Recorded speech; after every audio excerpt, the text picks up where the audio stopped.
네, 빈출문제 풀이 과정 이제 마지막 주입니다. 총 600여 문제 우리가 살펴보고 있는데 중개 완성 시 거래계약서 작성 실무편과 개별적 중개 실무로서 최근에 중개 실무편에서 많은 문제들이 출제되고 있는 주임법, 상임법, 실명법, 부특법, 민사집행법 등등의 내용들 정리해서 이제 단원별 빈출문제 풀이 과정 마무리할 겁니다. 교재 488페이지 488페이지 거래계약서 작성이라고 하는 챕터 넘어왔습니다. 공인중개사법이 말하는 중개 완성이라고 하는 것은 개업공인중개사의 중개를 통해 당사자 간의 거래계약이 체결되는 것이 바로 중개 완성이었었죠. 중개가 완성되면 개업공인중개사가 거래계약서를 작성해서 거래 당사자에게 교부하고 5년간 보존해야 될 의무가 발생하는데 관련된 문제들입니다. 1번 보시죠. 공인중개사 법령에 관한 설명으로 틀린 것을 묻고 있는데요. 2항 지문을 보시면 개업공인중개사는 매도 의뢰인이 진정한 권리자와 동일인지 여부를 알지 못하는 경우에 필요한 때에는 등기사항 증명서와 주민등록증에 의해서 이를 조사 확인하는 것으로 족하다 그랬는데요. 주민등록증과 등기사항 증명서를 대조해서 조사하는 것은 필요한 경우에 하는 것이 아니라 언제든 해야 되는 거죠. 먼저 주민등록증과 같은 공적 증명서를 통해서 그 사진과 얼굴을 대조해서 당사자가 동일인지 여부를 확인을 해야 될 것입니다. 그리고 이제 그런 주민등록증상의 인적사항과 등기사항 증명서 갑구상의 소유명의자가 성명과 주민등록번호, 주소 등이 모두 일치하는지 여부를 확인해야 되는데 이것은 당사자 조사 확인에서 기본적으로 필수적으로 해야 될 작업이고요. 이렇게 해서 조사를 했다 하더라도 우리나라에서 등기제도가 공신력이 있는 것은 아니기 때문에 현장 확인 등을 통해서 이자가 실제 소유자가 맞는가 하는 여부도 함께 확인을 해야 될 것입니다. 2항이 틀린 지문 정답이 되겠습니다. 이어지는 2번 문제. 거래계약서 작성 시 유의하여야 할 사항에 관한 설명으로 옳은 것은 1항을 보시면 국토교통부 장관은 개업공인중개사가 작성하는 거래계약서의 표준이 되는 서식을 정하여 그 사용을 권장할 수 있다. 공인중개사법 시행령 22조에 있는 얘기죠. 그러나 아직도 권장되는 법정 서식은 정해져 있지 않고 시행령 22조 1항이 필수적 기재사항 9가지만 확정해 놓고 있는 상태인 겁니다. 어쨌든 1항이 옳은 지문 정답이 되겠고요.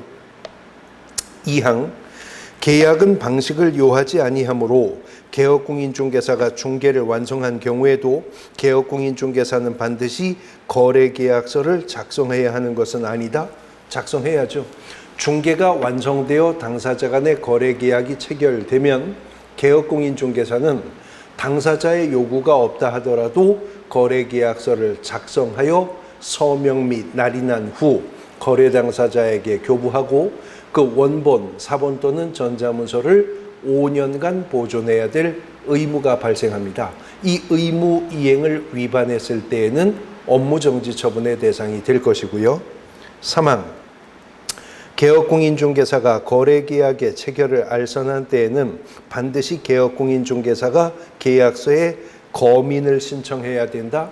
예전에 구부동산중개업법 규정에서는 의뢰인의 요청이 있다면 개업공인중개사가 거민을 신청할 의무가 있었습니다. 그러나 부동산 거래 신고제도가 시행되면서 그 의무는 삭제되었기 때문에 개업공인중개사는 비록 의뢰인의 요청이 있다 하더라도 거민을 신청할 의무가 발생하지는 않습니다. 단 개업공인중개사도 부동산 등기 특별조치법 규정에 따르면 변호사나 법무사와 함께 거민 신청의 지위는 인정받고 있다. 즉 개업공인중개사가 거민을 신청할 수 있는 거지 신청해야 될 의무는 없는 것입니다.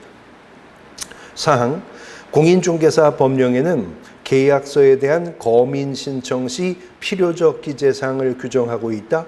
거민 신청 시 필요적 기재사항은 공인중개사법이 규정하고 있는 것이 아니라 부동산 등기 특별조치법이 모두 6가지를 별도로 규정하고 있는 거죠. 5항 중개사무소 개설 등록을 한 자는 등록한 인장을 사용하거나 대표자의 사인으로 대신할 수 있나요? 아닙니다. 거래계약서는 서명 및 날인해야 할 것이기 때문에 확인설명서도 그렇습니다만 서명도 하고 업무 개시 전에 등록한 인장으로 날인도 해야 됩니다.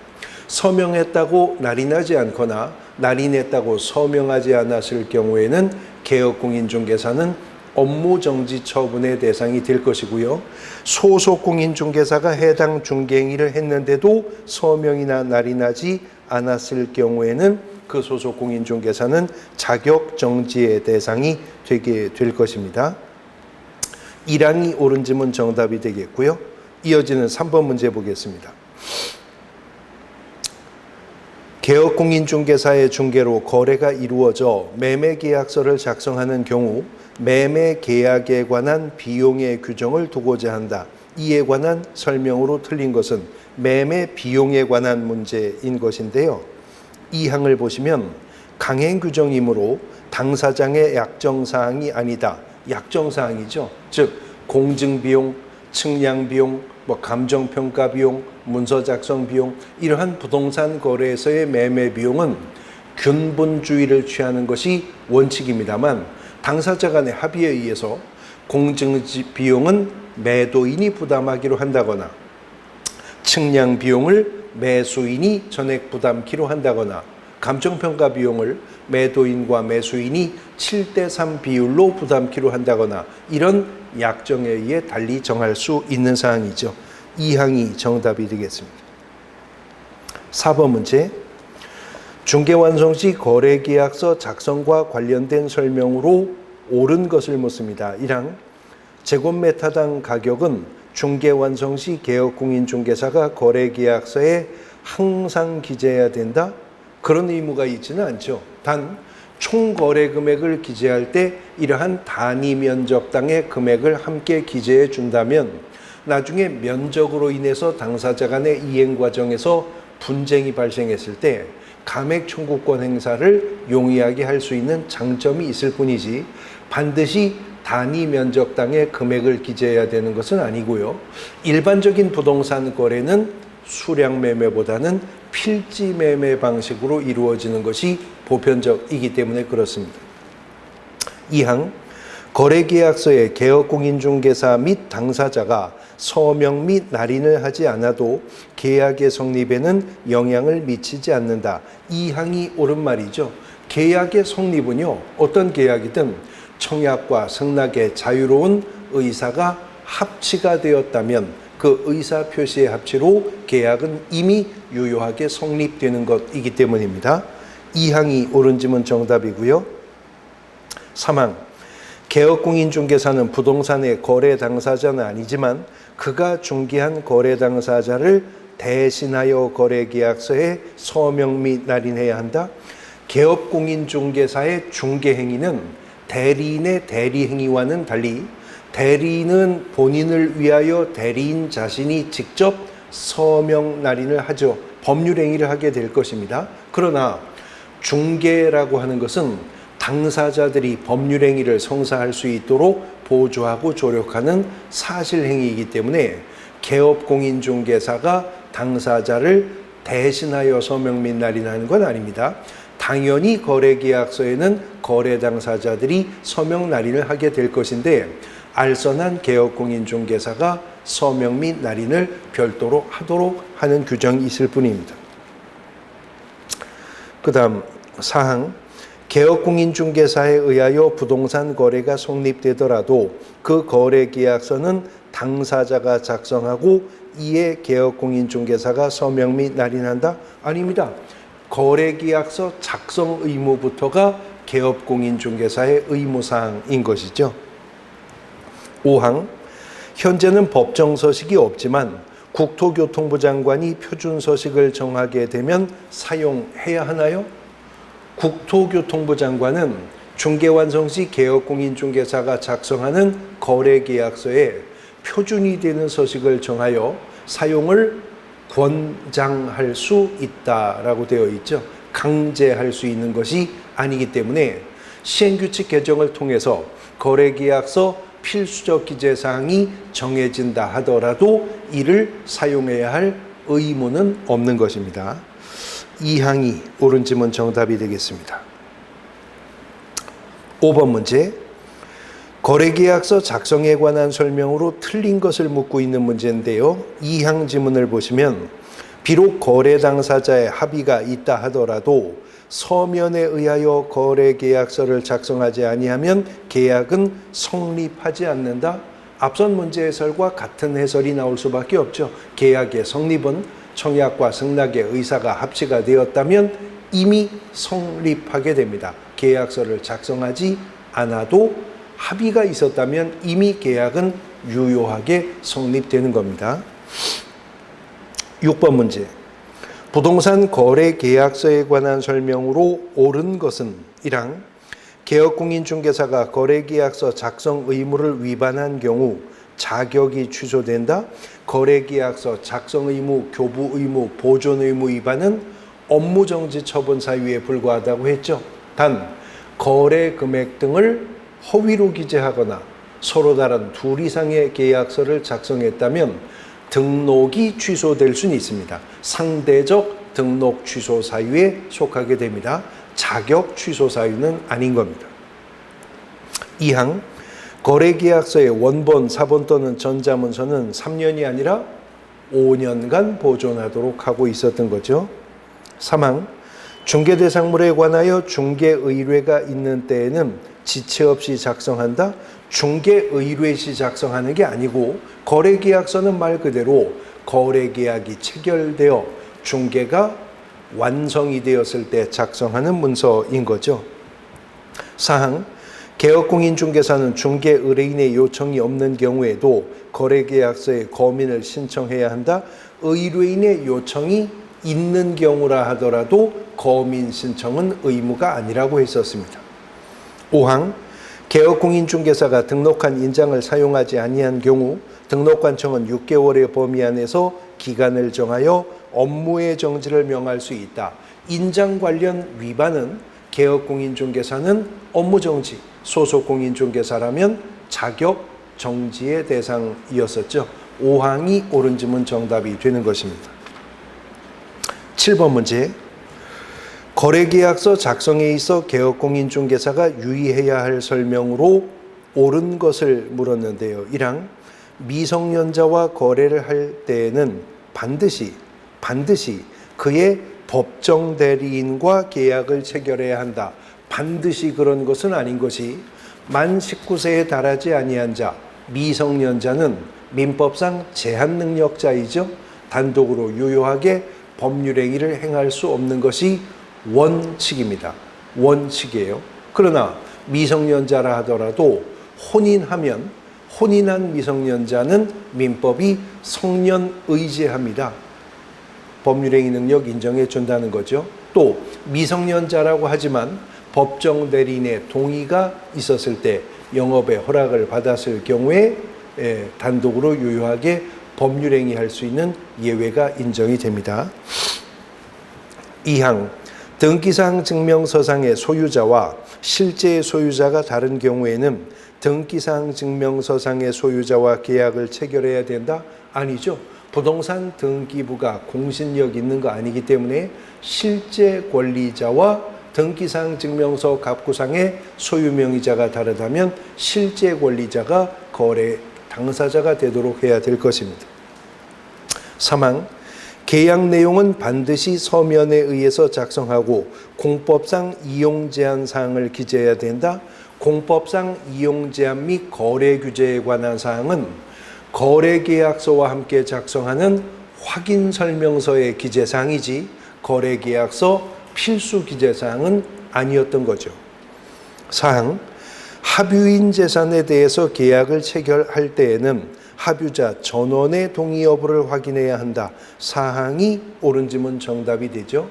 공유재산의 지분을 처분하는 경우라면 지분 처분은 지분권자가 임의 처분할 수 있기 때문에 지분 여부, 지분권만 확인하면 될 겁니다. 그러나 합유라고 하는 것은 수인이 어느 하나의 물건을 조합체 형태로 소유하는 개념이기 때문에 비록 지분 처분 의뢰가 있다 하더라도 나머지 합유자 전원의 동의가 있는가 여부를 확인해야 할 문제인 거죠.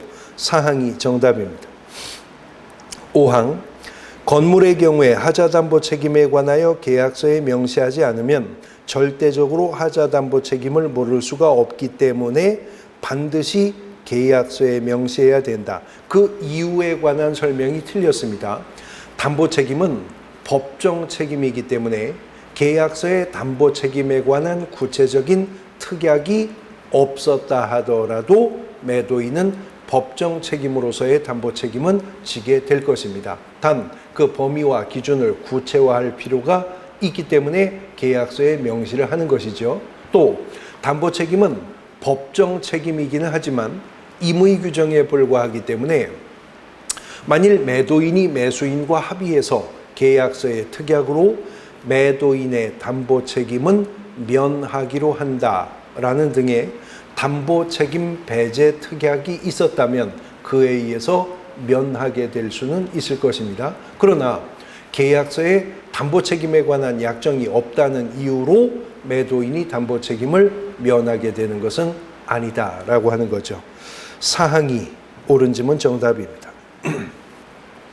8번 문제. 개업공인중개사가 중개실무 과정에서 작성하는 전속중개계약서와 거래계약서의 차이점에 관한 설명으로 옳은 것은 1항, 두 서식상의 계약 당사자는 모두 개업공인중개사와 의뢰인이다. 전속중개계약의 당사자는 개업공인중개사와 어느 일반 의뢰인인 거 맞죠? 그러나 거래계약서는 작성은 개업공인중개사가 하지만 그 계약의 당사자는 양의뢰인들이지 개업공인중개사가 해당 계약의 당사자가 되는 것은 아닙니다. 2항, 두 서식 모두 교부 의무 위반 시 업무정지 처분의 대상이 된다. 2항이 옳은 지문 정답이죠. 전속중개계약을 체결하였음에도 개업공인중개사가 전속중개계약서를 작성하지 않았거나 중개가 완성되었음에도 개업공인중개사가 거래계약서를 작성하지 않았거나 모두 다 업무정지 처분의 대상이 되는 것이죠. 2항이 정답입니다. 3항, 두 서식은 모두 법정된 표준서식이 존재한다. 전속중개계약서는 시행규칙 별지서식에 법정서식이 존재합니다만 거래계약서는 지금 권장되는 서식조차도 정해져 있는 것이 없었습니다. 그 다음 4항, 두 서식 모두 거래 당사자 쌍방 모두에게 교부한다. 거래계약서는 계약 당사자 쌍방 모두에게 교부하는 것이 맞죠. 그러나 전속중개계약서는 그 개업공인중개사에게 전속중개 의뢰한 일방 의뢰인에게만 교부하게 되는 것이죠. 5항, 두 서식 모두 보존기간은 3년이다. 전속중개계약서는 보존의무기간 3년이 맞지만 거래계약서는 5년간 보존하도록 규정하고 있는 거고요. 2항이 정답이 되겠습니다. 9번 문제. 개업공인중개사의 중개로 거래가 성사되었을 경우 개업공인중개사는 거래계약서 작성 의무가 있다. 개업공인중개사의 거래계약서 작성에 관한 설명으로 틀린 것을 물었는데요. 사항 지문을 보시면 국토교통부 장관이 개업공인중개사가 작성하는 거래계약서의 표준이 되는 서식을 정할 경우에는 그 사용이 강제되었었나요? 예, 정했다 하더라도 법정서식의 사용은 권장될 수 있는 사항이었을 뿐입니다. 사항이 틀린 지문 정답입니다. 10번 부동산 거래 전자계약에 관한 설명으로 틀린 것을 물었는데요. 이 항을 보시면 부동산 거래계약 체결은 전자계약으로 진행 가능하나 계약의 해제는 당사자가 대면하여 서면으로 합의해야 된다. 전자계약 시스템에 의해서는 계약 체결도 전자계약으로 할 수가 있지만 계약의 해제 등도 전자계약의 방법으로, 전자계약 시스템의 방법으로 해제할 수도 있는 겁니다. 2항이 틀린 지문 정답이 되겠습니다. 자, 중개완성 시 거래계약서 작성 실무 관련된 문제 살펴보셨고요. 이제 마지막 챕터입니다. 개별법적 중개실무라고 하는 단원으로 넘어왔습니다. 1번 문제 보겠습니다. 중개실무에 관한 설명으로 옳은 것을 묻고 있는데요. 1항을 보시면 임차인은 임차권 등기 명령의 신청 및 그에 따르는 임차권 등기와 관련하여 소요된 비용을 임대인에게 청구할 수 없다? 청구할 수 있죠. 이것은 주택임대차보호법과 상가건물임대차보호법에 공통 적용되는 사항인 것인데, 임대차 계약 기간이 경과하였음에도 보증금을 반환받지 못하는 주택임차인이나 상가건물 임차인은 임대인의 동의 없이 단독으로 임차권 등기 명령 신청할 수 있습니다. 그렇게 했다 하더라도 임차인은 임차권 등기 명령의 신청 비용은 물론이고 그와 관련하여 소요된 비용까지도 임대인에게 지급을 청구할 수가 있는 겁니다. 2항, 부동산 등기 특별조치법을 위반하여 소유권 이전을 내용으로 계약을 체결하고 60일 이내에 소유권 이전 등기를 신청하지 아니한 경우에는 계약이 무효인가? 아닙니다. 무효가 되는 건 아니고 부특법 위반에 따르는 과태료 처분의 대상이 될 뿐이죠. 3항, 대항력을 갖춘 주택임차인은 계약 기간 중 주택의 소유자가 변경되는 경우에는 임차권을 주장할 수가 없다. 대항력을 확보 유지하고 있다는 것은 임대차 계약 기간 중 임차 주택이나 상가 건물의 소유자가 바뀌어도 임대차 잔여 기간 동안 계속 거주하거나 상가일 경우에 계속 영업할 수 있고, 임대차 계약 기간 종료 시점에 그 주택이나 상가 건물의 소유권을 보유하고 있는 자에게 보증금 반환을 청구할 수 있는 힘, 그게 대항력이죠. 대항력이라고 하는 것이 바로 그런 거 주장할 수 있는 힘인 것입니다. 4항, 부동산의 위치와 면적을 특정하여 2인 이상이 구분 소유하기로 약정하고 그 구분 소유자의 공유로 등기하는 것, 우리가 이걸 뭐라고 하죠? 상호 명의신탁이라고 부르잖아요. 그것은 부동산 실권리자 명의 등기에 관한 법률에 위반되는 명의신탁에 해당하지 않는다. 사항이 옳은 지문이죠. 부동산 실명법은 명의신탁 약정을 금지하고 명의신탁 약정에 따르는 등기와 물권 변동을 명의신탁 약정과 함께 무효로 합니다. 그런데 실명법이 예외를 인정해 주는 경우가 있다는 거죠. 양도담보나 담보 가등기의 경우, 지금 지문으로 언급된 상호 명의신탁의 경우, 또는 신탁법이나 신탁업법상 신탁재산인 사실을 등기하는 경우 등은 그러하다는 사실을 등기관에게 소명함을 전제로 실명법 위반에서 예외를 인정해 주는 겁니다. 사항이 정답입니다. 5항, 2개 이상의 시군구에 있는 수개의 부동산의 소유권을 이전을 내용으로 하는 계약서에 검인을 받고자 하는 경우에는 모든 시군구청에서 검인을 받아야 한다. 그 중에 어느 한 시군구청에서만 검인을 받아도 됩니다. 예를 들어서요, 동대문구에 있는 토지와 서대문구에 있는 토지의 교환계약이 체결되었을 때 이 교환계약서의 검인은 동대문구청에 가서만 받아도 되고 서대문구청에 가서 받아도 되는 것입니다. 사항이 정답입니다. 2번 문제, 부동산 등기 특별조치법에 따르는 검인을 받아야 하는 것은 그랬습니다. 부동산 등기 특별조치법상의 검인이라고 하는 것은 부특법 3조 1항에 따르면 계약을 원인으로 부동산의 소유권이 이전되는 경우에 거민의 대상이 됩니다. 그러면 지상권 설정, 임대차 계약, 전세권 설정, 저당권 설정은 소유권을 이전하는 원인 계약이 아니기 때문에 거민을 받을 필요가 없겠죠. 교환 계약서가 거민의 대상이 되는 것인데, 만약에 거민의 대상이 된다 하더라도 부동산 거래 신고 등에 관한 법령상 부동산 거래 신고의 대상이 된다면 부동산 거래 신고를 통해 거민은 의제가 될 겁니다. 그런데 부동산 거래 신고는 토지 건물의 매매 계약, 부동산의 공급 계약, 분양권 입주권의 매매 계약이 부동산 거래 신고의 대상이 되지, 교환 계약이나 증여 계약은 부동산 거래 신고의 대상이 아니죠. 근데 교환도 증여도 부동산 거래 신고의 대상은 아니지만 부동산의 소유권을 이전하는 원인 계약이 되기는 하잖아요. 그렇기 때문에 지금도 부동산 교환 계약서, 지금도 부동산 증여 계약서는 부동산 등기 특별조치법상의 검인은 받아야 하는 것입니다. 2항이 정답이 되겠습니다. 3번 문제.